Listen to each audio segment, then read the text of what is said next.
예, 안녕하세요. 원재입니다.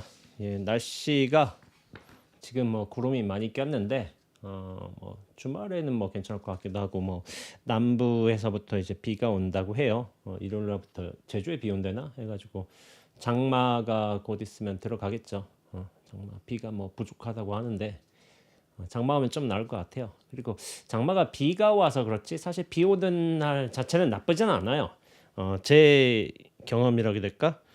예전에 이제 도시에 살 때는 이제 저도 출가 전에 서울에 살았으니까 그러니까 비 오는 날이 약간 울적하고 약간 쓸쓸하고 축축하고 그런 느낌 있잖아요. 정서적으로나 어떤 상태도 그렇고 몸 상태도 그렇고 그래서 그랬는데 여기 절에서 이제 자연과 가까이 살다 보니까 그리고 뭐 심신을 수양하면서 이렇게 살다 보니까 비 오는 것도 되게 산뜻한 느낌이 들어요. 시원하고 그런 느낌이 들지. 도시에서 비는 그렇게 긍정적으로 묘사되지는 않을 거예요. 근데 이제 자연과 접하는 시간이 많고 그런 경험이 많다 보니까 비도 굉장히 말끔하구나, 시원하구나, 깔끔하구나 그런 생각을 자주 하는 것 같습니다. 그래서 저도 비 오는 날 좋아하고 비 오는 날 또 커피 맛이 좋아요. 그거는 이제 다 아시죠? 커피 맛 좋고 예, 아침에 제가 커피 마시면서 빵 한 조각 먹으면서 뉴스를 보는 시간을 되게 좋아해요.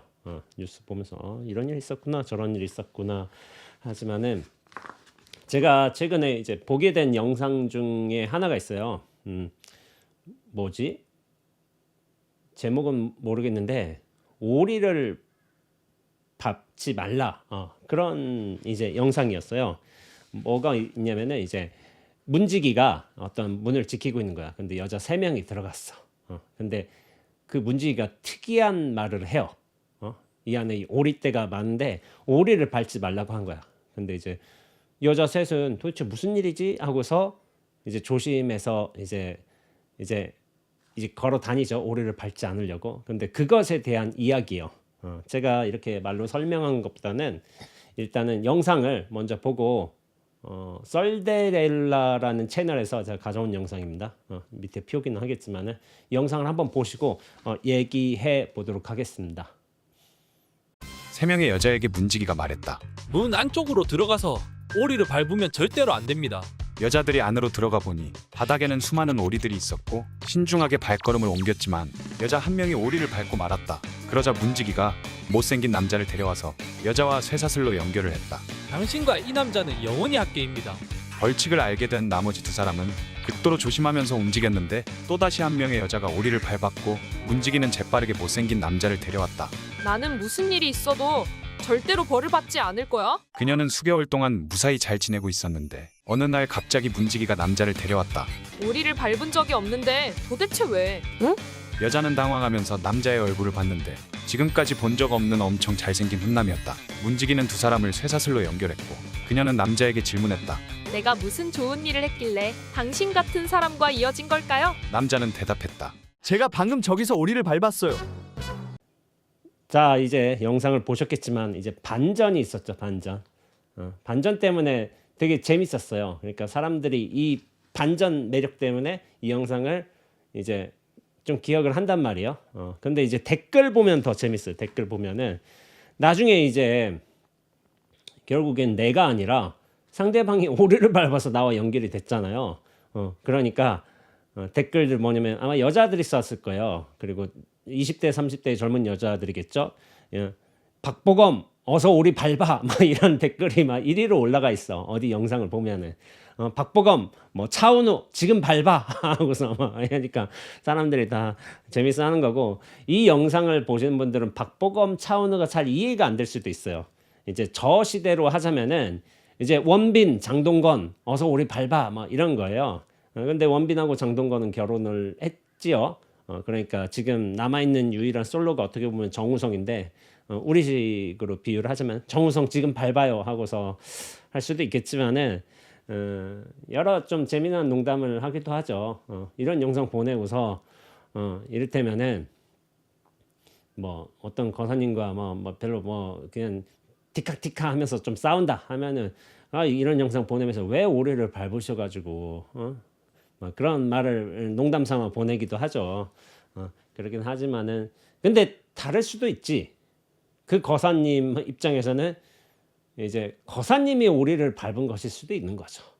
그러니까 이거 누가 오리를 밟았느냐 이건 뭐 잘 모르겠지만은 하여튼간 누군가가 오리를 밟아서 그런 결과가 벌어졌는데 둘이 이렇게 딱 묶어놓는 거야. 그러니까 운명 공동체가 된 건데 오리를 밟는다는 어떤 특수한 상황, 왜 이런 조건이 생긴지도 모르겠지만은 근데 사실 살다 보면 모르는 일이 많지 않나요? 몰라요. 근데 사실 이 이야기도 좀 그래요. 어떤 설화적 이야기가 아닌 거예요.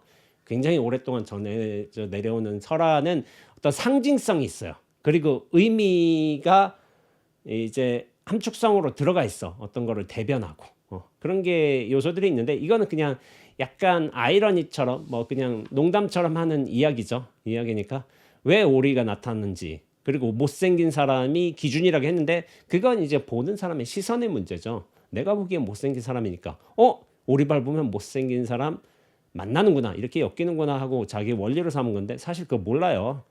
외모의 문제지 사실 그 사람이랑 살다 보면 나름 괜찮을 수도 있어요. 얼굴은 좀 못났어도 사람 성격이 좋아서 자기하고 마음이 맞아서 잘 사는 경우도 많기 때문에 그냥 약간 복잡하게 생각할 필요는 없지만은 참 재밌는 넌센스였다 이런 식으로 생각할 수 있죠. 근데 이게 좀 특이했던 거예요. 이게 그냥 농담식으로 하는 넌센스 이야기잖아요. 이렇게 해보니까 알고 보니까 남자가 밟았어. 내가 이렇게 간택이 된 거였어. 나는 내가 안 밟아서 저렇게 잘생긴 남자를 만난다고 생각했는데 알고 보니까 저 남자가 오리를 밟아가지고 내가 이렇게 선택이 된 거야. 이런 거죠. 근데 이게 그냥 간단하게 웃어 넘길 수 있는 일인데 제가 계속 지내면서 이 영상이 문득문득 떠오르는 거예요. 이게 뭐지? 왜 자꾸 떠오르지? 하고서 제가 그 이유를 좀 살펴봤어요. 왜 자꾸 이 영상이 그냥 우스개 영상인데 왜 자꾸 떠오를까? 그 이유가 뭘까 하고 살펴보니까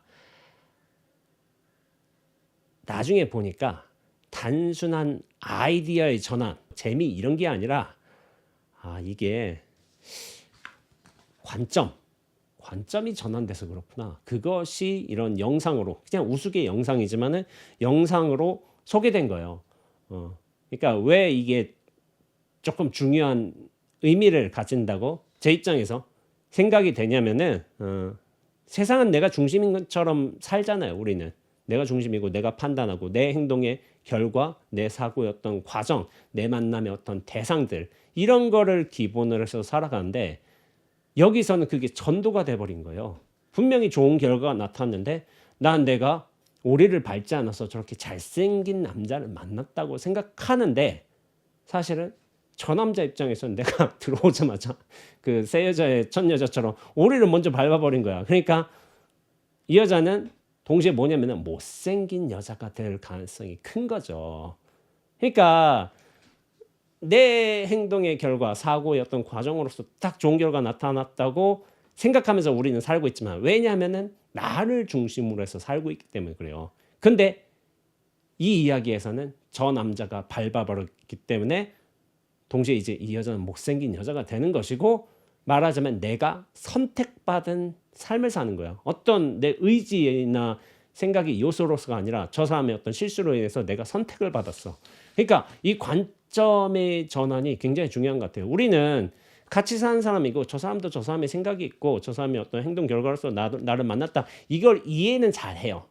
이해 잘하고 저 사람이 저렇기 때문에 내가 이럴 수 있는 거지. 알고는 있어. 알고는 있지만은 이 지독한 나의 중심성에서는 사실 벗어나지 못해요. 근데 이 넌센스 이야기가 재밌는 걸 될 수 있는 거는 이 관점을 우리 나란 존재에 꽉 갇혀 있기 때문에 그런 생각을 하기 때문에 그런 관점에 대한 지적을 했기 때문에 그래서 이제 반전이 있는 거죠. 반전. 우리가 항상 평등하게 나 역시도 선택받는 존재야. 내가 선택하는 것만이 아니라 나 역시도 선택을 받을 수 있어. 이런 생각을 하고 산다면 이게 넌센스가 되지 못해요. 그러나 우리는 그렇게 갇혀 있다는 거예요. 나란 중심성에서. 그래서 이런 경험들이 되게 좀 사소하지만은 되게 재미난 경우로 이렇게 이야기로 꾸며졌지만은 나 역시도 선택이 될 수 있고 나 역시도 관찰이 될 수 있다. 혹은 나도 어떤 의미에서 남한테 계기다. 이게 이해 차원의 문제가 아니라 다 알고 있어요. 이거 설명 안 해도 다 알아요. 근데 이걸 강렬한 느낌으로 받는다면은 이것도 사실은 되게 좋은 거예요. 왜냐하면은 제가 거듭 얘기하지만 나란 중심과 실체성에서 우리는 강력하게 묶여 살고 있어요. 여기서 벗어나지 못해. 근데 어떤 종류의 경험들이 오게 될 때가 있어요. 내가 중심이라고 생각했는데 내가 저런 어떤 대상에 있어서 상황에 의해서 어떤 이 전체성에 의해서 내가 객이었다니 이런 강렬한 좀 충격을 받는다면은 나의 실체성이 깨질 수 있는 어떤 여지들이 마련될 수 있는 거예요. 그래서 이거는 굉장히 좋은 경험이에요. 좋은 경험. 근데 이 좋은 경험인데 이 경험은 안 좋은 게 뭐냐면은 대부분 고통을 통해서 와요. 즐거움을 통해서 내가 객이었다니 라는 경험은 오지 않아요. 나의 실체성이 깨진 건 어떤 의미에서는 고통의 경험인 거예요. 나의 실체성을 딱 붙들고서 이거를 리드해 간다면은 즐거움의 경험들을 계속 나한테 유리한 어떤 해석의 요소들, 대상들 그런 것만 잡아채이게 돼 있지 절대로 나한테 불안하게 할 요소라든지 나의 근원을 뒤흔든다든지 그런 거는 오지 않아요. 근데 그런 경험들이 내가 객이 되고 내가 관찰의 대상이 되는 경험들은 사실은 어떤 의미에서는 충격과 고통으로 오게 될 가능성이 커요. 근데 이게 충격과 고통이 살아날 수 있는 기회인 거예요. 기회인데 이런 기회들을 어떤 진여 자성이 근본 진리가 틱틱 던져준 거야. 툭툭 던져주면서 푹 찌르는데 아프긴 한데 사실은 이게 살아날 수 있는 경험이고 기회였던 게 좀 있어요.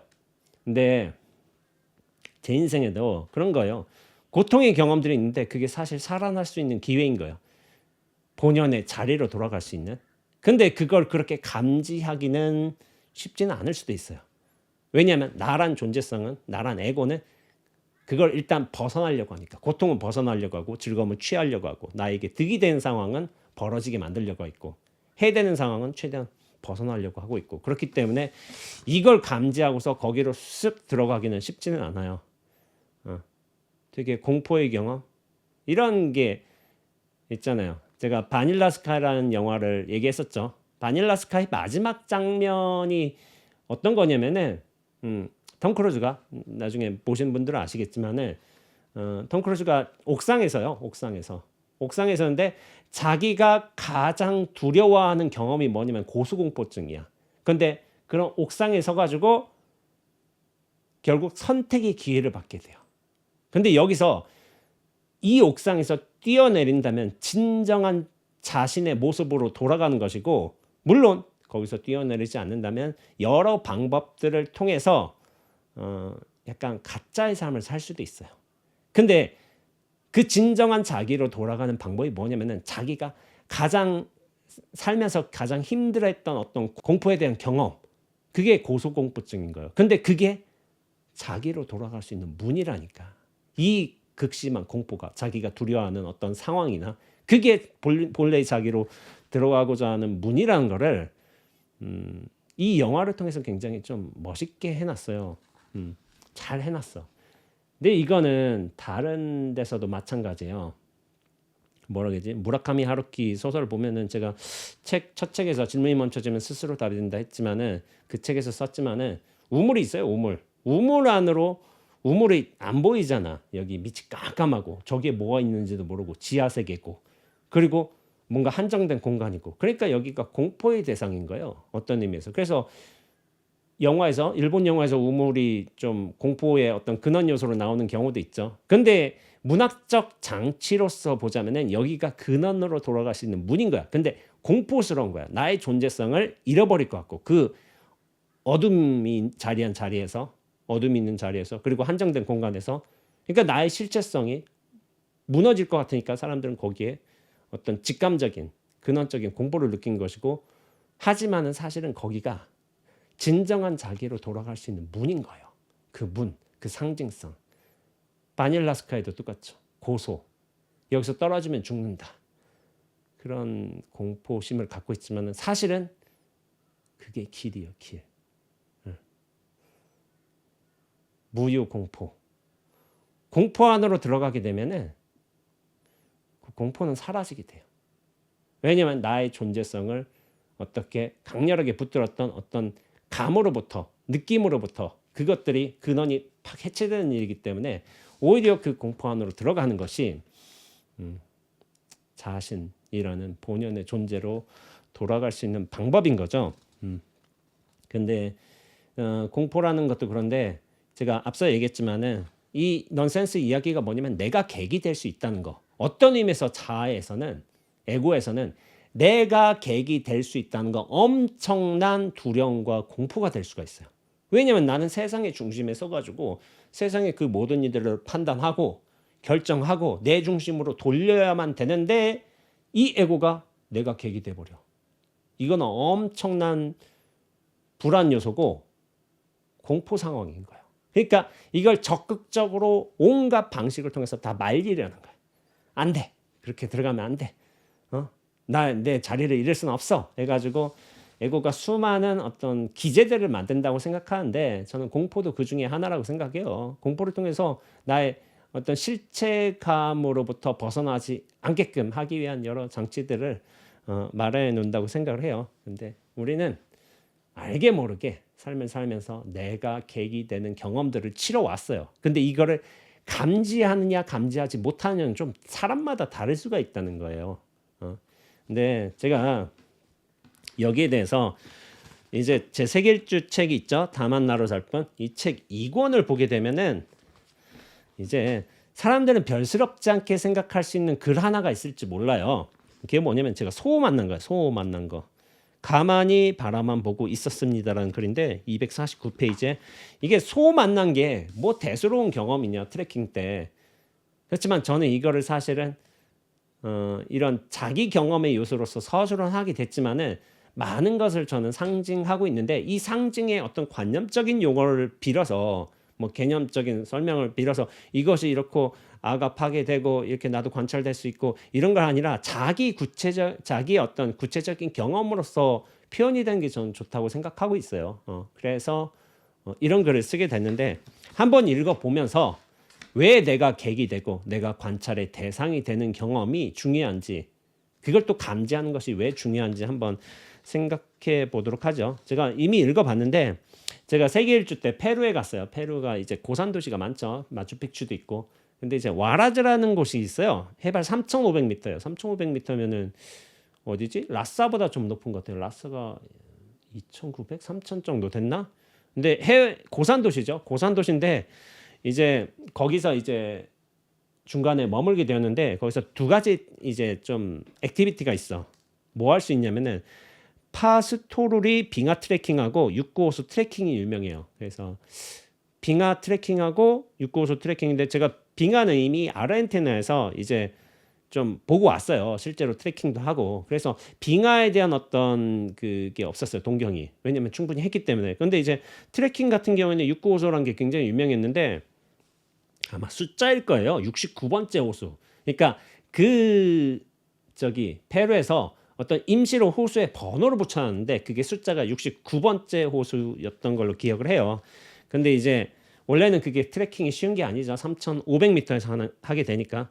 그리고 695호수 트레킹은 해발 3,900에서 시작해서 4,600까지 올라가요. 그러니까 총 700m로 올라가는 거죠. 근데 4,000m를 걷는다는 게 이게 내가 고산에 적응했으면 상관이 없어요.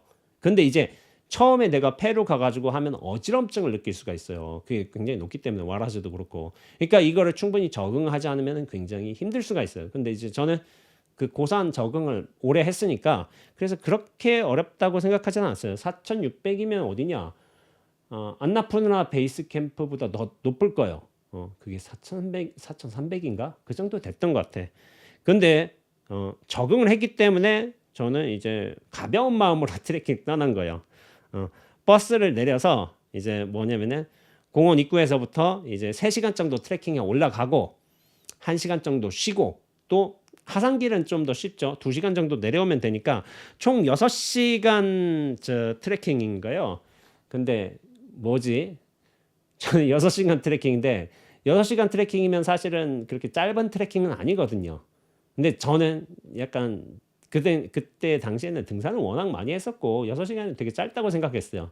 뭐 1박 2일도 아니기 때문에. 그래서 뭐냐면은 빈몸으로 갔던 것 같아. 빈몸인데 뭐 가방은 안 맸어요. 가방 안 메고 제 생각에는 카메라 하나 맸고 사진 찍으니까 카메라 하고 또 이제 주머니가 있잖아요. 거기다 물 한 병, 500ml, 500cc 한 병하고 그냥 시장 같은 데서 제과점에서 파는 빵이 있어요. 빵 2개 정도 넣어 갖고 갔어요. 그러니까 초콜릿 바 정도 하나 넣었을 가능성도 커요. 잘 기억은 안 나지만은 왜냐면 열량이 좀 필요할 수도 있으니까 굉장히 단순하게 갔어요. 저도 이제 수도산 트레킹 할 때는 물 안 가져가요. 저는 수도산 왜냐하면 1시간 반 코스기 때문에 뭐 길면 2시간인데 2시간은 물도 필요 없어요. 사실은 내려서 마시면 되지.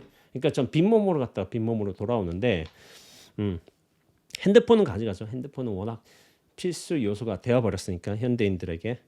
그래서 되게 간단하게 갔어요. 근데 날씨가 좋았어. 공기도 선선했고 또 보랏빛 꽃들도 이쁘고 그러면서 695호수가 이제 에메랄드 빛인가요? 밝은 하늘색 기운. 원래 이제 빙하가 녹아서 오래된 눈이 녹아서 이게 빙하지 얼음이 녹아서 하면은 이제 하늘빛 에메랄드 빛이 나와요. 그래서 거기서 제가 좀 돌고 사진 좀 찍고 그리고 좀 바위 널찍한 바위에서 조금 낮잠 자다 왔어요. 낮잠 자다 한 30분 잤던 것 같아요. 그러니까 제가 좀 낮잠을 좀 이렇게 날씨 좋고 하면은 그냥 누워서 좀 자요. 근데 이제 저는 자리에 그렇게 영향을 안 받는 것 같아. 그냥 자면 자요. 야외에서도 자는데 그래서 나중에 이제 하고서 내려왔죠. 내려왔는데 이제 올라갈 때도 소를 보는데 내려갈 때도 당연히 소를 만난 거야. 근데 이제 어떤 한 소가 있었어요. 근데 이제 제가 길을 가려고 하고 있는데 풀을 뜯고 있다가 어디 멀리서 제 인기척을 딱 느꼈는지 저를 탁 보는 거예요. 그러니까 길 중앙에 탁 서 있는 거야. 그 소가. 그런데 이게 좀 이상했던 거야. 길을 중간에 서서 저를 보고 있는데 뭐랄까 계속 쳐다보고 있는 거야. 그러니까 약간 싸움 비슷하게 됐죠. 눈싸움. 눈싸움. 야, 안 비키네. 왜 안 비키지? 그래서 나 소를 바라보고 소도 저를 바라보고 있고. 근데 이제 소가 이를테면 그런단 말이에요.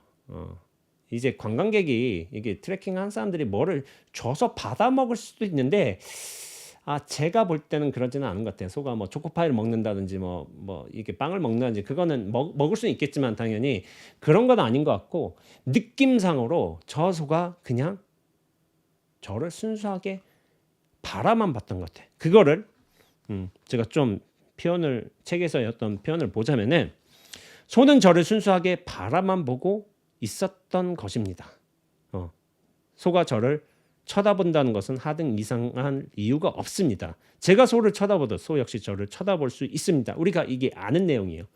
내가 소를 쳐다볼 수 있지만은 소가 나를 쳐다볼 수 있는가? 이거 알고는 있어. 근데 이게 오래되면 좀 달라져요. 오래되면. 생각해봐. 내가 이게 동물원에 갔는데 그냥 내가 동물을 쳐다보죠. 근데 저 동물이 계속해서 나를 쳐다본다고 해봐. 약간 그건 신기한 경험이 될 수도 있거든요. 근데 소에게도 저를 쳐다볼 권리가 있었습니다. 권리 타령을 했는데 그렇게 썼네요. 어찌 보면 너무 당연한 것입니다. 하지만 소와 저 사이의 응시는 결코 일반적인 형태의 가벼운 응시가 아니었습니다. 서로를 응시하는 밀도는 깊었고 시간도 길었습니다.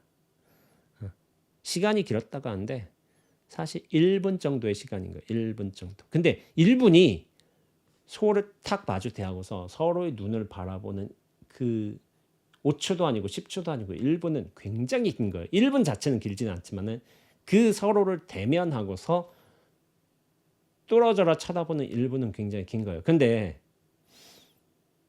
여기 보자면은 소는 저에게서 눈을 떼지 않았습니다. 저도 소에게서 눈을 떼지 않았습니다.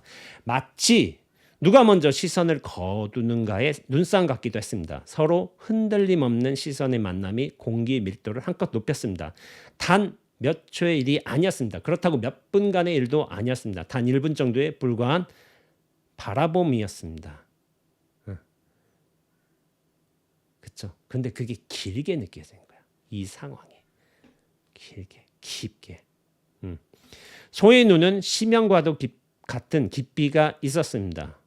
근데 소의 눈 보면은 되게 투명하고 맑고 깊고 그런 느낌이 있잖아요. 그래서 예전에 제가 초등학교 다닐 때 어떤 친구가 시를 하나 썼는데 소의 눈이었어요. 소의 눈. 근데 선생님이 그거 굉장히 잘 썼다고 했어요. 소의 눈을 바라보면 굉장히 깨끗하다, 맑다, 뭐 우수에 차 있다, 뭐 이런 식으로 썼던 것 같은데 어떤 소의 눈이 실제로 그런 느낌이 있지만은 그런 거를 관찰하면서 그거를 시로 써낸 친구가 있었어요. 물론 지금 보자면 굉장히 잘 쓴 시는 아니지만은 그런 어떤 감각을 가지고 정서를 가지고 있던 친구였던 거죠. 근데 이제 1분이 왜 길게 느껴지냐면은 그 서로를 대면하는 순간이었기 때문에 어떻게 보면은 대면하면서 대면 그 자체로만 서로의 응시만 있었기 때문에 짧은 시간이었지만은 그게 굉장히 긴 시간으로 느껴질 수도 있는 거예요. 그리고 어떤 의미에서 긴 시간이라고 느껴지는 거는 제가 그걸 바라보면서 어떤 의미에서 좀 선정에 들어갔던 것 같아. 선정에 집중해서 들어가고 그렇게 하니까 결코 짧은 시간이 아니었던 거죠. 그렇게 소에게서 응시를 받고 있으려니 이상한 느낌이 들기도 했습니다. 이게 중요한 거예요. 그것은 마치 소가 저를 관찰하고 있다는 느낌이었습니다. 관찰은 저와 같은 사람이 하는 것이지 소가 저를 관찰하리라고는 생각지 못했습니다. 아니, 생각은 할 수 있어. 소도 나를 바라볼 수 있지. 근데 그건 짧은 순간이라니까. 되게 감명한 경험 같은 게 그게 가능한데 오랫동안. 하지만 소는 저를 분명히 관찰하고 있었고 저는 소에게서 관찰을 당하고 있었습니다. 졸지에 제 자신이 객이 돼버린 것은 아주 기묘한 경험이었습니다. 근데 이게 자기 느낌으로 와야 돼요. 제가 어떤 의미에서 그거를 계속 관찰하면서 소와의 어떤 만남을 보면서 어떤 의미에서 선정 고요함 상태로 들어갔기 때문에 이 경험이 크게 다가온 거예요. 저한테는. 모든 이에게 소를 바라보면서 1분 바라보는 게 큰 경험으로 안 올 수도 있다고 저는 생각을 해요. 당연히 그런 건데 그런데 인상적이었던 것은 소가 어떠한 관점으로 저를 바라본 것이 아니라 그야말로 아무런 느낌이나 생각이 없는 무감한 눈빛으로 저를 관찰했다는 사실이었습니다. 의도성이 없어. 그냥 바라보고 있었어. 나는 저 양반이 왜 나를 쳐다보지 하고 하지만 저 소는 제 생각이겠지만 제 느낌이겠지만 의도성이 없이 저를 바라보고 있는 거예요. 그래서인지 제가 관찰을 당하는 입장이 되어버렸지만 그것이 신기한 일이기는 하되 기분이 나쁜 것도 아니고 잘못된 일도 아니란 생각이 들었습니다. 그러면서 약간의 제가 다음 편을 쓴 거죠. 소는 이것이 본래 그래왔던 일이라는 사실을 마치 저에게 일러주는 것 같았습니다. 이런 상황에서 저에게는 선택지가 없었습니다. 제가 할 수 있는 일은 오직 하나였습니다. 인정하는 것, 이것뿐이었습니다. 그러니까 아무런 의도 없이 원래 이랬다. 마치 그것을 알려주려는 것처럼 저를 바라보고 있었는데 그 사실을 나는 인정할 수밖에 없어. 소는 원래 이런 거야.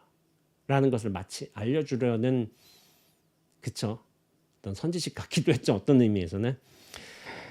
제가 응시와 관찰을 해왔지만 저 역시도 응시와 관찰을 받을 수 있다는 사실을 받아들여야 한다는 것. 이 단 하나뿐이었습니다.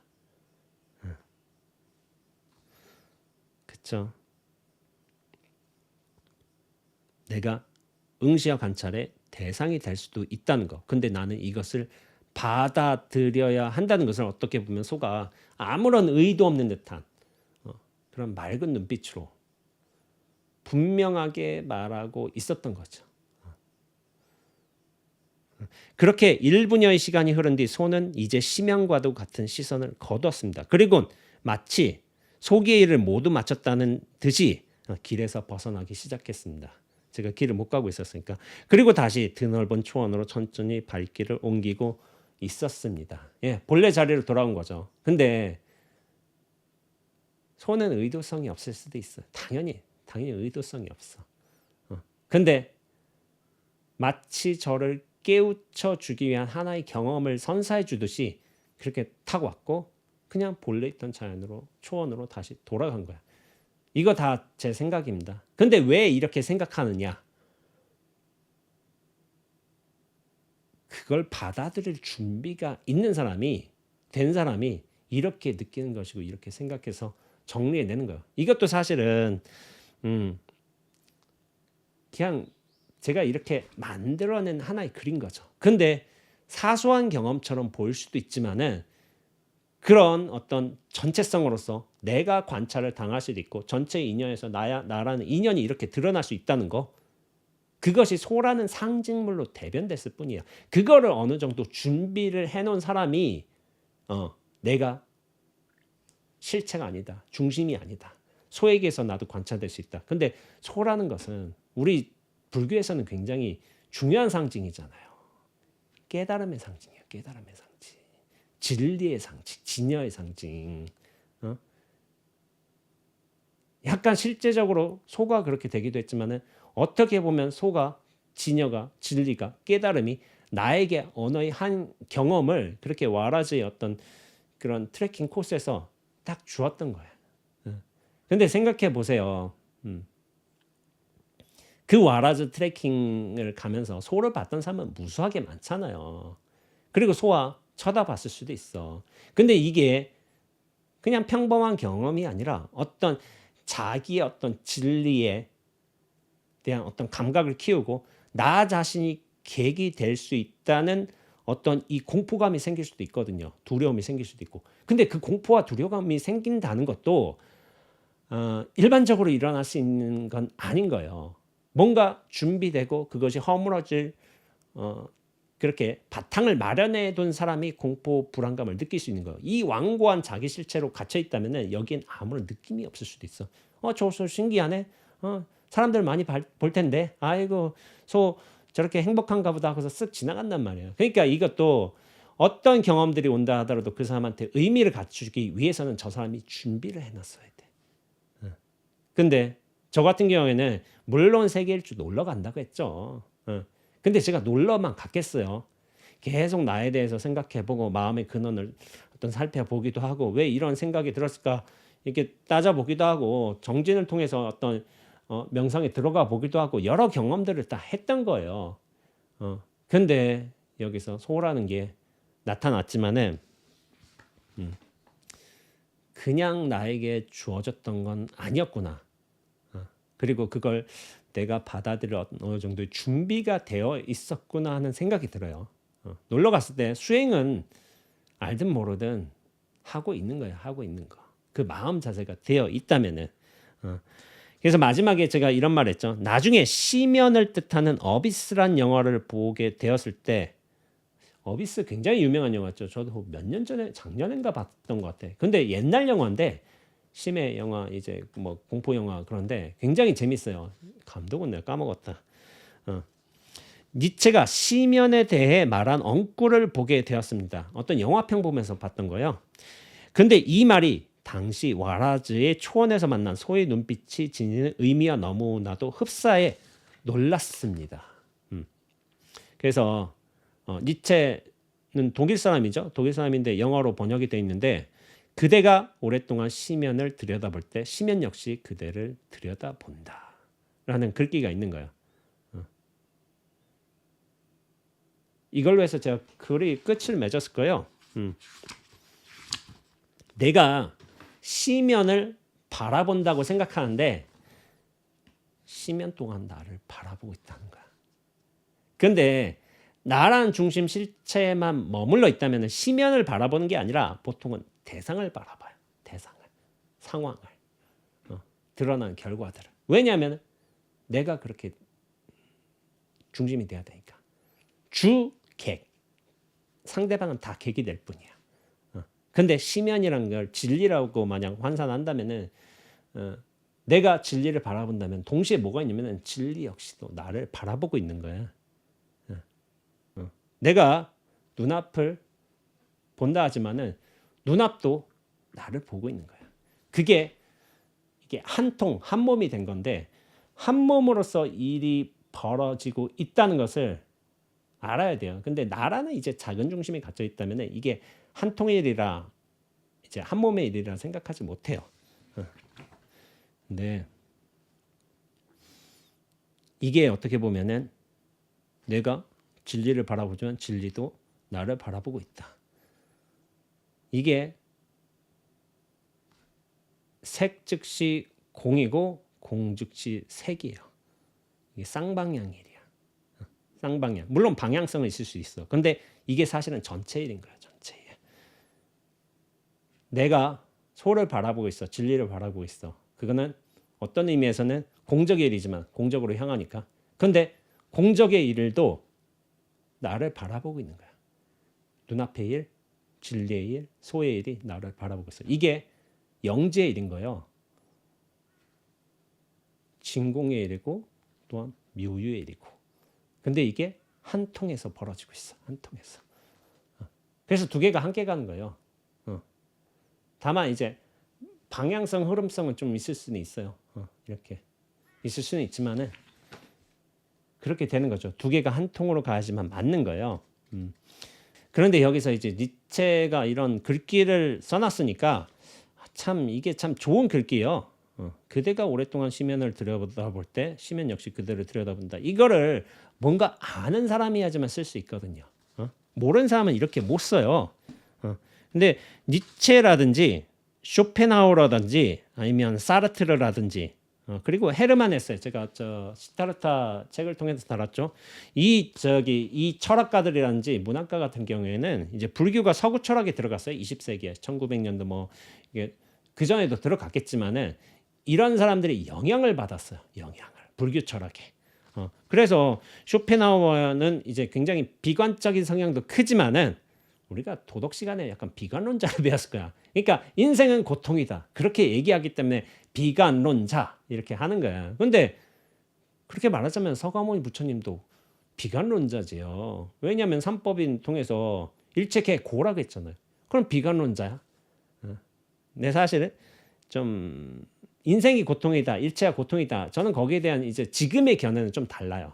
근데 예전엔 그랬어요. 그렇게 인식해야지만 고에 대한 자각을 해야지만은 이 수행을 통해서 자기 본연의 어떤 깨달음으로 들어갈 수 있기 때문에 이 자각이 굉장히 중요한 거예요. 근데 정말 이 자각을 한다면 이 깨달음으로 들어간다면은 일체가 고통이다라는 말은 하지 않을 것 같아요.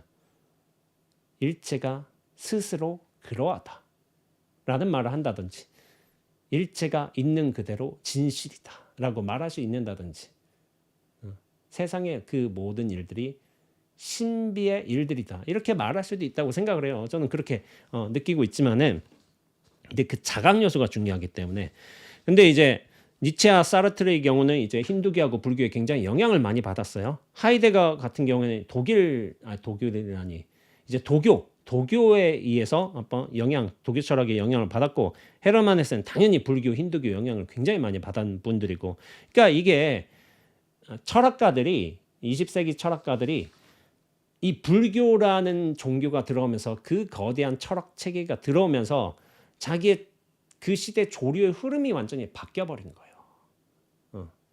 그런 영향이 있었는데 저는 개인적으로 니체의 글들을 많이 읽어보지는 않았어요. 굉장히 문학적인 서술이 많아요.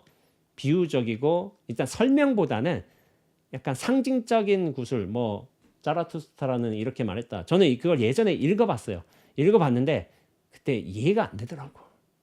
학생 때 22살 때 이해가 안 돼가지고 안 읽었어요. 읽다가 이게 뭔 소리야 해가지고 지금 보면 좀 다를 수도 있겠죠. 지금 보지는 않지만은 야 그때는 근데 니체에 대해서 굉장히 경도된 분들이 많잖아요. 그러니까 이걸 어떤 논리적인 설명이 아니라 그 문학적인 형상화를 통해서 해놨기 때문에 그것들이 어떤 감흥력을 크게 가진다고 저는 생각을 해요. 그러니까 진리라는 것을 어떤 논리라는 것을 통해서 분석이라는 과정을 통해서 그렇게 설명하는 게 아니라 문학적인 형상화를 했기 때문에 니체의 가르침이 굉장히 오래 이어지지 않을까 이어지는 것이 아닐까 저는 그렇게 생각하고 있습니다. 그리고 불교에 의해서 어떤 크나큰 어떤 생각의 어떤 변화를 입었잖아요. 그리고 그런 내용물들이 지금처럼 그대가 오랫동안 시면을 들여다볼 때 시면 역시 그대로 들여다본다. 이게 아까 전에 제가 얘기했잖아요. 뭐 공적, 영지, 응무소주, 이생기심, 진공, 묘유처럼 색즉, 시공처럼 이게 연결이 될 수 있어요. 근데 이걸 표현하는 방식이 좀 다르다고 저는 생각하고 있는 거죠. 네, 저는 좀 이런 생각을 해요. 수많은 철학자들이 어떤 깊숙한 사고를 통해서 어떤 통찰로서 진리의 단면들을 좀 파악했다고 생각해요. 파악했다고 생각하고 있고 이것들을 언어, 논리, 수사, 분석, 해체 그런 과정들을 통해서 진리를 다양한 방식으로 규명하려고 했다고 저는 생각하고 있습니다. 근데 그런 생각이 들어요. 제가 이제 대학 다닐 때 이제 철학가들의 책도 여러 읽고 강의도 좀 듣고 했지만 깊숙하게 공부한 건 아닌 거예요. 근데 철학가들의 특징이 뭐냐면은 제가 봤던 이제 철학자들이 있겠지만 약간 비관적인 측면이 있어요. 우울하고 뭔가 냉철하고 냉소적이기도 하지만은 그렇게 예리하고 현명한 어떤 굉장히 번뜩이는 뭐 지혜의 말들을 툭툭 내뱉기도 하지만은 그리고 강렬하고 그렇게 하지만은 굉장히 좀 우울했던 측면이 있어요.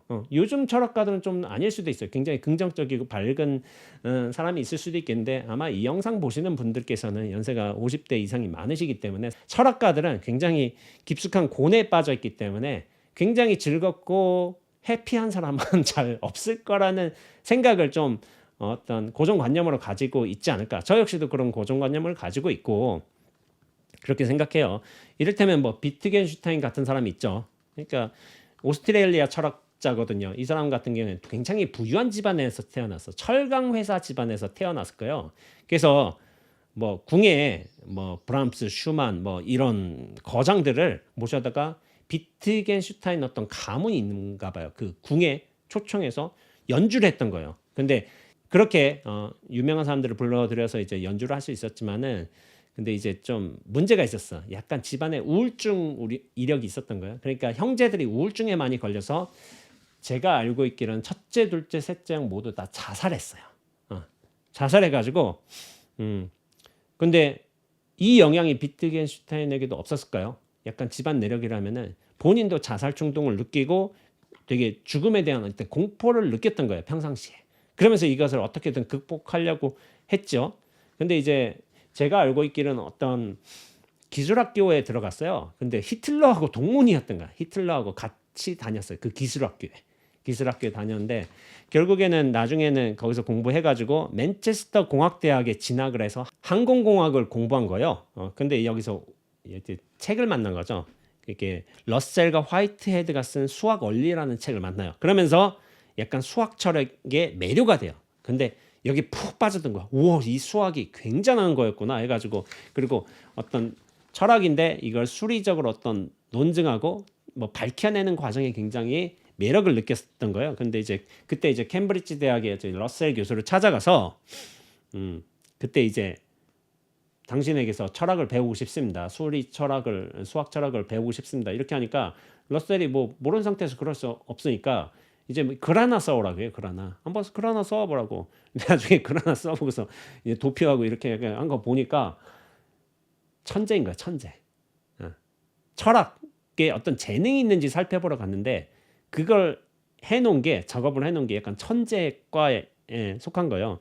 근데 이제 그런 기질이 분명히 있었죠. 분명히 가르침도 어느 정도 받았을 테고. 근데 이제 그때 1차 세계대전이 터졌어요. 그러니까 죽음에 대한 공포를 느끼고 있었기 때문에 그러니까 이 사람은 도망가려고 하지 않고 약간 좀 적극적으로 그 공포를 향해서 나아갔어요.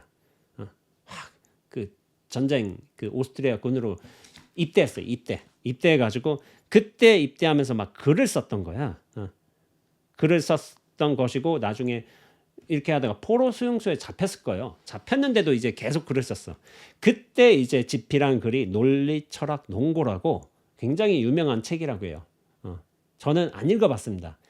보다가 못 보겠어요. 이게 뭔 소리인지 모르겠어서. 그러니까 안 봤다가 하는 건데 분석 철학의 어떤 바이블이 된 이제 그 책이라고 해요. 그런 식으로 평가를 받는데, 그러니까 비트겐슈타인 제가 어떤 다른 데서 유튜브 어떤 그 철학가에 대해서 어떤 설명하는 채널에서 본 건데 비트겐슈타인은 이제 철학의 모든 문제들이 철학자들이 언어를 잘못 사용하기 때문에 발생한 것이라고 생각하고 있고 그 책 속에서 보자면은 언어를 올바르게 사용한다면 그 정의, 의미, 규정 그리고 언어의 기능, 가치 이런 것들을 명확하게 평가한다면은 모든 철학적 문제들은 자연히 해결될 것이라고 생각하고 그런 논리, 철학, 논고라는 글을 쓰면서 자신이 이런 규명, 이건 논리적인 논증을 통해서 어떤 분석을 통해서 모든 철학적 문제들을 해결했다고 스스로 평가를 해요.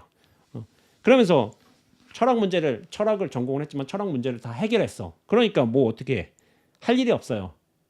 더 이상 뭐 이거를 해야 될 일을 더 이상 해야 될 일이 없다고 생각하니까 시골에서 이제 초등학교 교사를 해요.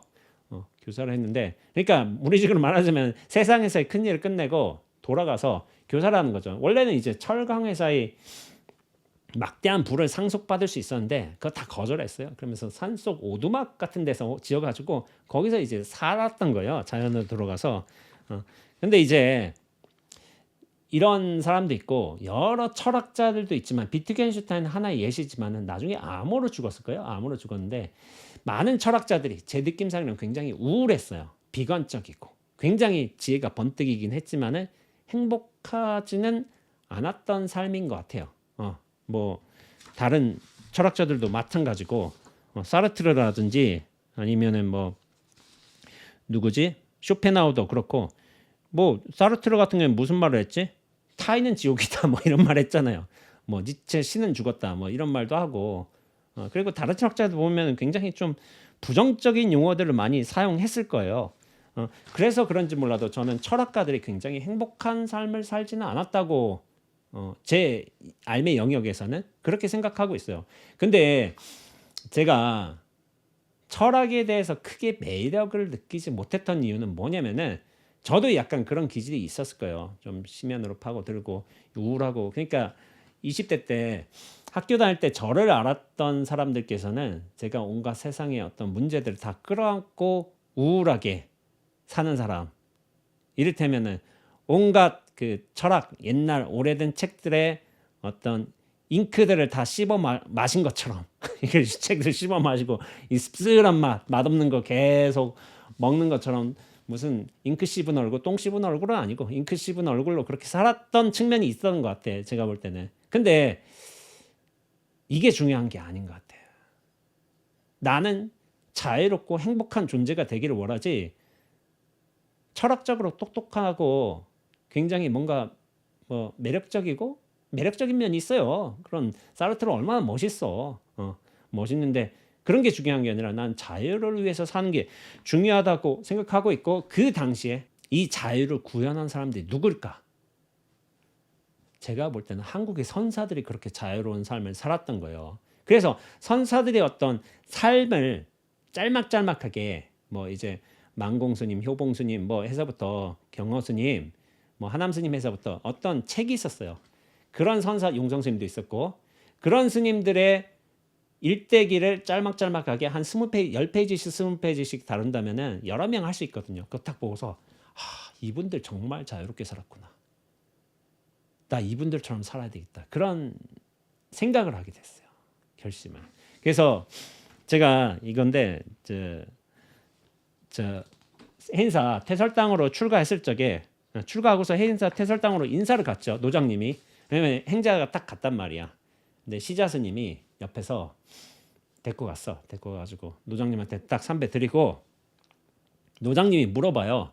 너 나이가 몇이야? 예, 28입니다. 하고서 뭐 어디 살아? 뭐 어디 살았어? 예, 대전 출신이고 뭐 서울에서 대학 좀 다녔습니다. 이렇게 하고서 뭐 부모님 계셔? 해가지고 예, 잘 계십니다. 하시면서 이렇게 기본적인 사항들을 물어보시고 마지막 하나 중요한 질문을 하신 거죠. 근데 너는 왜 출가했어? 이렇게 물어보신 거죠. 근데 거기에 대해서 제가 뭐라고 말씀드렸냐면은 제가 선의 나침반 그 책에서도 제가 언급한 적이 있는데 선의 나침반이라는 책을 보면은 숭산 스님이 이 주장자를 이렇게 딱 기대고서 굉장히 편안하게 있는 듯한 모습이 있어요. 이렇게 딱 해가지고 이렇게 그러니까 저는 그 모습 보고서 너무 편안해 계신 거예요. 주장대 딱 기대서 너무 부러웠어요. 저분은 왜 이렇게 편안하지? 그러니까 세상의 온갖 문제들을 끌어안고 고민들 생각들을 다 끌어안고서는 무슨 잉크 씹어먹은 듯한 표정으로 사는 저하고 너무 달랐던 거야. 그러니까 이분은 뭐지? 왜 저렇게 됐지? 거기에 대한 어떤 동기부여가 있어야 돼요. 자기 이상적인 삶을 사는 듯한 그런 분들에 대한. 저분은 뭐지? 왜 저렇게 자유로워졌지? 행복해 보이지? 나는 그렇지 못한데. 너무 심각하게 느낀 거예요. 그래서 노장님께 숭산쌤의 그런 책을 봤는데 그 모습이 너무 편안해 보였다고. 근데 저도 이 공부를 잘해서 깨달음을 얻으면은 저도 그렇게 자유롭고 편안한 존재가 될 수 있겠다 싶어가지고 그래서 출가했습니다. 뭐 이렇게 얘기를 했어요. 그러니까 노장님이 보시다가 들어보시다가 이제 가봐 해가지고 한 거예요. 그러니까 거기에 대해서 이제 뭐 이렇게 제가 시자 스님이 나중에 놀란 거야. 행자님은 큰 스님 앞에서 또박또박 한마디도 더듬지 않고 막 바로 말한다고 뭔가 해가지고 행자님 대단해요. 막 이렇게 하고서 이렇게 얘기를 했던 것 같아요. 당시에. 근데 이제 저는 실제로 그렇게 생각을 하고 있었고 깨달음을 얻게 된다면은 그렇게 자유로운 존재, 편안한 존재가 되지 않을까 그런 생각을 하고 있었어요. 생각을 했었고 그래서 어떤 출가의 동의는 어떤 치열한 수행의 어떤 본보기는 성철 스님이었지만은 그 어떤 깨달음 이후의 삶의 모습에서는 숭산 스님이 저한테는 동경의 대상이었던 거야. 그러한 차원에서 제가 좀 이 공부를 좀 오래 해왔죠. 오래 해왔지만은 저는 제가 저 스스로에 대해서 만족하는 수준이긴 해요. 왜냐하면 불안의 요소, 어떤 근원적인 공포의 요소도 사라졌고 어떤 자기 존재감, 실체감의 문제도 굉장히 가벼워졌고 그러니까 모르는 분들은 그거 일시적인 거 아니야? 라고 생각할 수 있지만은 일시적으로 5년 넘게 못 가요. 이거 잘. 근데 이게 저도 면밀하게 검증을 한 거예요. 검증. 자기 불안의 요소, 실체감의 요소. 그런 것들을 검증을 하고 따져보고 했는데 이게 몇 년 됐지? 2015년부터인가? 7년 됐나? 8년 됐나? 아마 그럴 거예요. 근데 그때 이후로 변하지 않았어요. 변하지 않아가지고 스스로 굉장히 만족하면서 살고 있죠. 만족하면서 살고 있지만은 그래서 저는 철학자들의 경우가 굉장히 멋있긴 하지만은 저는 이런 생각을 해요. 서양의 여러 제가 아는 경우가 철학자들이 좀 한정되겠지만은 쇼펜하워라든지 이제 니체, 사르트르라든지 아니면 하이데거 뭐 이런 분들로 한정되겠지만은 굉장히 뭐랄까 즐겁고 행복하게 안온하게 평화롭게 자유롭게 그렇게 살았던 분들은 아니었던 거예요. 그렇다면은 제가 이런 차이가 있겠죠. 철학자들이 지대한 영향을 미쳤겠지만은 근데 저는 자유로운 존재로서 그렇게 살아간 사람이 목표였던 것이지 생각을 굉장히 정의화하면서 진리의 어떤 면들을 탁 파악한 사람들 그거를 굉장히 잘 이렇게 이게 언어적 논리로서 규명한 사람들 그런 분들이 사실 동경의 대상은 아니었던 거예요. 그래서 생각이란 거 철학이란 것도 그렇잖아요. 철학의 어떤 근본적인 문제점이 뭐냐면은 나란 존재를 확증해 놓고 실체를 여기다 정해 놓고 생각이란 도구를 쓰는 거예요. 도구. 그러면서 어떤 진리를 규명해 가고 분석해 가고 깊게 파들어가는 거죠. 근데 이 진리란 건 뭐냐면은 나의 실체성, 생각에 불임을 당하는 거 이게 완전히 무너지는 거예요. 무너지는 거. 그럼을 통해서 진리와 만날 수가 있는 거야. 그러니까 뭐 불교에서는 너무 당연하지만은 이 아라는 거에 대한 상, 이 집착, 실체감, 고정된 실체가 있다는 이 착각 거기만 벗어나게 된다면은 사실은 진리와 곧장 눈앞과 곧장 만나는 거예요. 근데 철학이 결코 이 진리가 될 수 없는 거는 편안하고 자유롭고 행복한 존재로 돌아갈 수 없는 거는 뭐냐면은 이 알을 쥐어진 상태에서 아예 집착한 상태에서 거기서 생각 논리를 규명하기 때문에요. 근데 그분들이 진리의 어떤 면면들을 안다니까. 그러니까 틈틈을 좀 깨지는 경험들을 해봤기 때문에 이런 말들을 쓸 수 있는 거예요. 그대가 시면을 들여다볼 때 시면 역시 그대를 들여다본다. 이게 단순히 어떤 생각 말의 요소가 아니라 틈틈이 경험을 해왔어. 근데 그것이 온전하게 자기 삶으로 구현이 되었는가? 그건 아니라니까요. 그리고 자기 존재로서 행복하게 살고 있는가? 자유롭게 살고 있는가? 그게 굉장히 저한테는 중요한 가치였어요. 자유와 온전함이란 게 저한테는 굉장히 중요한 가치였는데 철학가들은 그런 삶의 모습들을 저는 보여줬다고 생각하진 않아요. 생각의 한계성이 있는 거죠. 그래서 법문 요즘에 많이 듣잖아요. 사람들이 법문 들으면서 어떤 많이 깨지는 경우가 있어요. 아, 내가 알았던 불교는 불교가 아니고 이런 생각에 내가 붙잡혀 살고 있었구나 해가지고 이걸 어떤 법문이라든지 아니면 불교가 아니라 하더라도 생각에 의해서 속는다. 그런 것들을 여러 차례 논증하고 이게 하신 분들이 많아요. 그것이 불교에서는 법문으로 나타나는 거죠. 그렇지만 뭐냐면은 그 법문을 통해서 자기 실체감이나 존재감이 확 깨지는 분들이 있는데 제가 말씀드리고자 하는 건 뭐냐면은 법문을 듣는다는 행위 자체도 사실은 생각을 쓰는 거예요. 생각을 통해서 듣는 거예요. 물론 생각을 통해서 생각을 부술 수는 있어. 근데 제가 말씀드리지만 그 한계성도 있어요. 한계성도. 자기 공적함이라는 기반이 갖춰지지 않으면은 그 기반이 작으면은 이 생각 공적함이 작기 때문에 그 생각의 내용물들을 깨트리는 그 공적함 거기서 생길 수 있는 자유의 영역도 굉장히 작아요. 그러니까 생각이란 내용물에 어떤 휘달린 게 우리 중생들의 삶인데 성현들께서는 생각의 부림을 받지 않고 생각을 썼던 분들인 거예요. 그래서 제가 이 책 나 아직 열리지 않은 선물에서 첫 책 이게 편집자께서 이렇게 하셨는데 처음으로 굵은 글 이걸 뭐라고 썼냐면은 굉장히 중요한 글이죠. 조주 스님께 한 학인이 물었습니다. 깨달은 스님과 못 깨달은 저희들과의 차이는 뭡니까? 그러자 조주 스님이 말했다. 너희들은 마음에 부림을 받지? 하지만 나는 마음을 부려. 근데 이게 마음이라고 표현했지만은 생각이라고 해도 상관이 없어요. 너희들은 생각에 부림을 받지? 근데 나는 생각을 부려. 이 차이인 거예요. 이 차이. 너무나도 단순하고 분명한 차이였던 거야. 그러니까 생각에 부림을 받는다는 건 여전히 생각과 함께 굴러가고 있다는 걸 뜻하는 거예요. 근데 뭐냐면은 생각을 진짜 자유자재로 부릴 수 있다는 거는 자기 존재감과 생각이 밀도는 똑같아요. 생각이 강할수록 생각의 밀도가 실체성이 높을수록 자기 존재감의 실체도 같이 높아요. 이게 거의 흡착되어 있어. 근데 생각에서 탁 탈각한다면은 그것이 실체 없음을 안다면 자기 존재에서도 탁 벗어나는 거예요.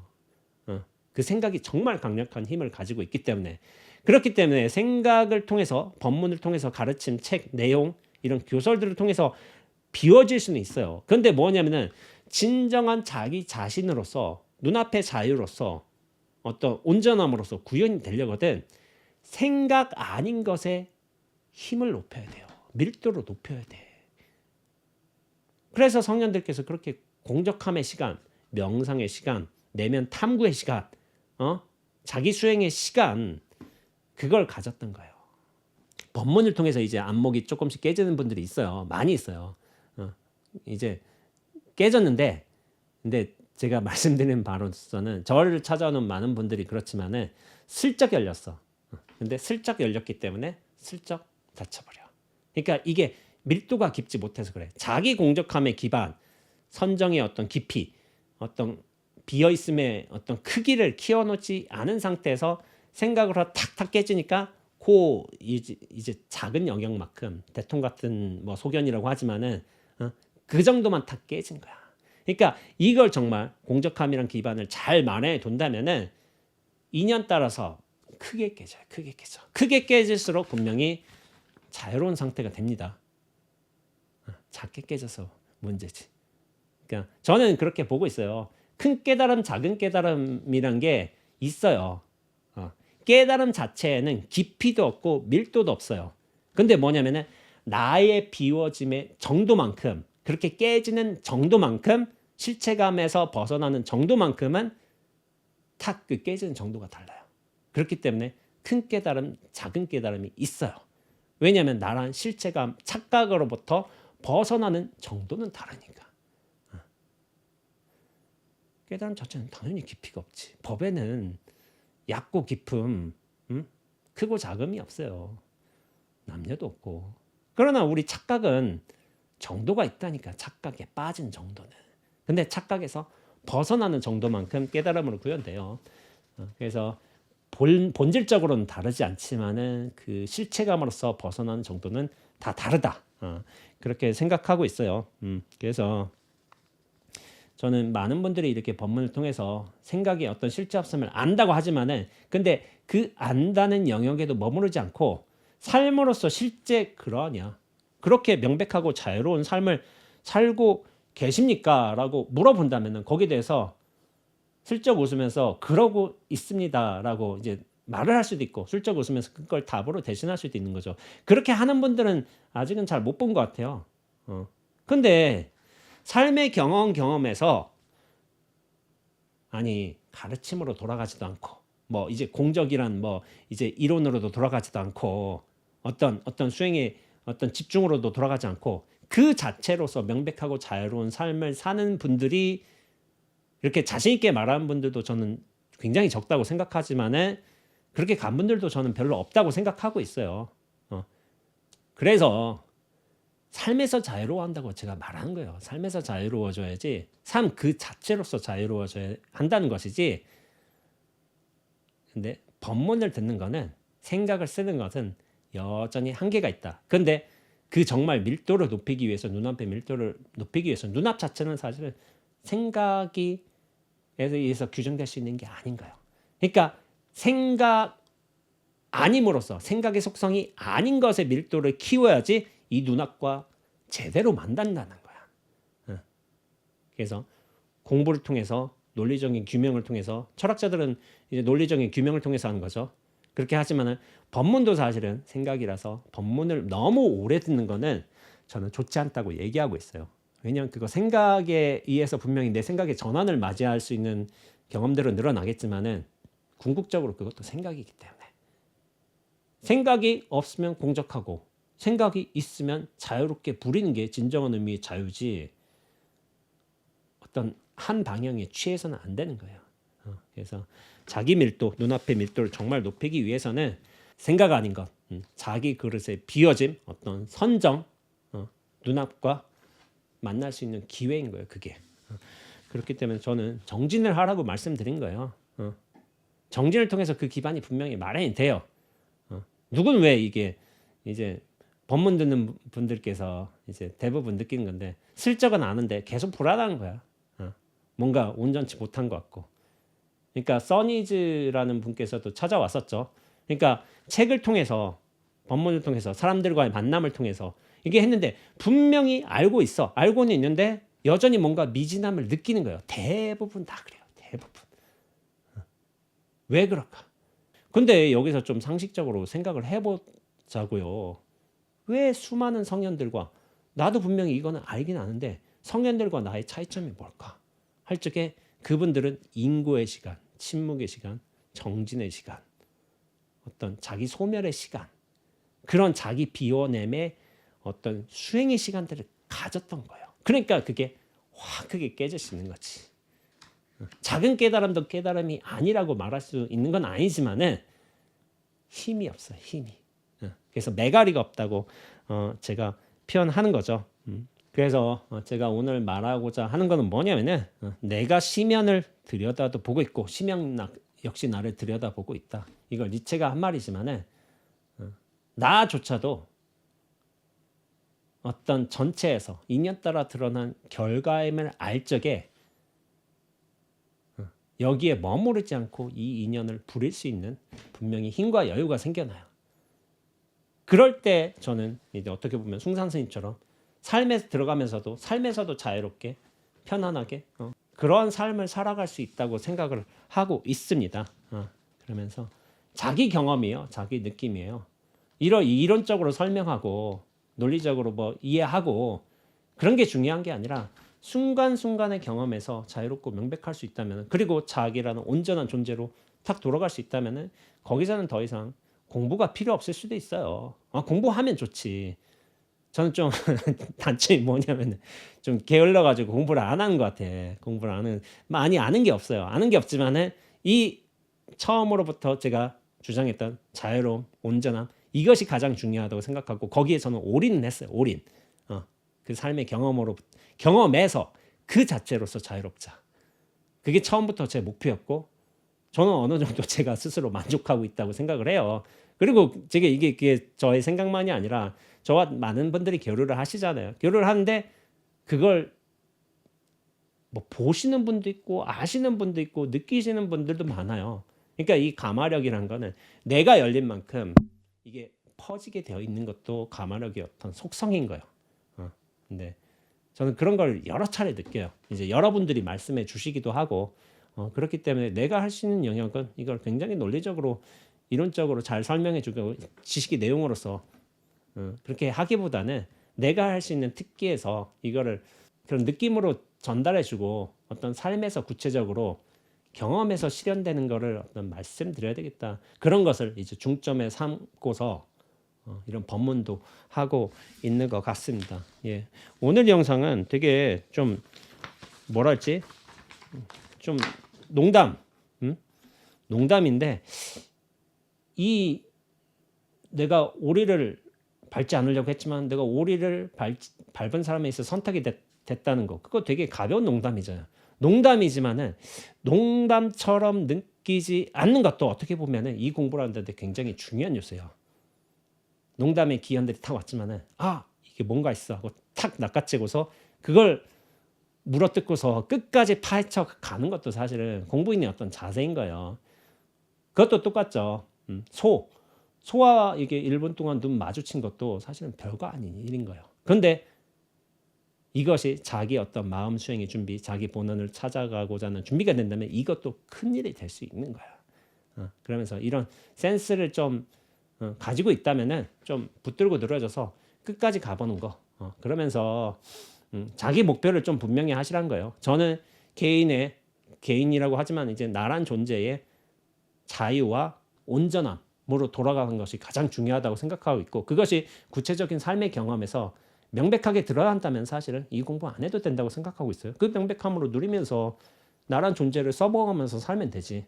그렇게 지향점을 쌓고 있지만은 그렇게 목표를 좀 분명하게 해서 자기 방식대로 가는 게 중요하다고 생각하고 있습니다. 예, 오늘 영상이 조금 제가 길어진 것 같기도 하지만은 원래 좀 짧게 하려고 했는데 30분 뭐 이런저런 얘기하다가 좀 길어진 것 같아요.